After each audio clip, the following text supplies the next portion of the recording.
نمونه‌های خیلی کوچیکش هست که به راحتی در دست جا قرار میگیره و اصلا دیده نمیشه و به راحتی میشه کارتو کپی کرد. شاید مهمترین نمونهش همین دستگاهی باشه که به شکل دستگاه پوز هستش. دو تا ریدر هست. ریدر ابتدایی کار تراکنش بانکی رو انجام میده. ریدر دوم کارت شما رو به محضی که بهش برسه کپی انجام میده. در آخرین مورد پلیس فتای البرز باندی 28 نفره را دستگیر کرده که 9000 کارت را کپی کردند و 1250 شاکی دارند. نمونه‌ای از کارت‌هایی که کپی شده، کارت‌های خامی هستش که ملاحظه می‌فرمایید.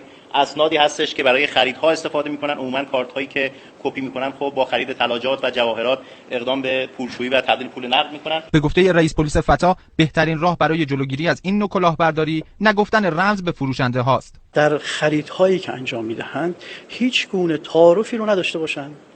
یعنی یک اصطلاح بسیار بدی که مصطلح هست این است که فروشنده به مشتریان میگه رمز. خب رمز خودش در ذات خودش داره یک معنی هست، یک بار معنایی داره، یعنی رمزی باید باشه که بازگو نشود. مشتری همین رمز رو عنوان میکنه که این فرهنگ رو ما باید عوض بکنیم.